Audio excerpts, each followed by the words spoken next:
महाराष्ट्रातील प्रत्येक अपडेट जाणून घेण्यासाठी आजच मेट्रो रायगडच्या सोशल मीडिया प्लॅटफॉर्मला लाईक, फॉलो आणि सबस्क्राइब करा। महाड पत्रकार संघाच्या सामाजिक बांधिलकीचा प्रत्यय पुन्हा एकदा आलाय, जेव्हा संघाच्या वतीने शिवथरगळई येथील आदिवासी वाडीत एक हात मदतीचा हा समाजोपयोगी उपक्रम राबवण्यात आला। बुधवार दिनांक 15 ऑक्टोबर 2025 रोजी सकाळी 10 वाजता झालेल्या कार्यक्रमात आदिवासी बांधवांना आवश्यक घरगुती साहित्य वाटप करण्यात आले। कार्यक्रमाचे अध्यक्षस्थान पत्रकार संघाचे अध्यक्ष उदय सावंत यांनी भूषवले। आदिवासी बांधवांनी उत्साहाने सहभाग नोंदवत संघाच्या या उपक्रमाचे मनापासून स्वागत केले।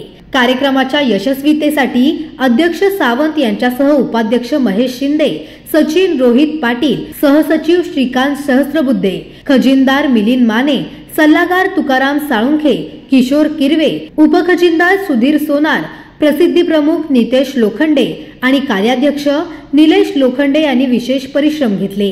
या प्रसंगी उपसरपंच किशोर भोसले, शिवसेना उपतालुका प्रमुख समीर पवार तसेच स्थानिक ग्रामस्थ उपस्थित होते। अनेक दिवसांच्या नियोजनानंतर पार पडलेला हा उपक्रम महाड पत्रकार संघाच्या समाजाशी असलेल्या नात्याचे प्रतीक ठरला असून आदिवासी वाडीतील रहिवाशांनी संघाचे मनपूर्वक आभार मानले। Subscribe now and press the bell icon. Never miss an update.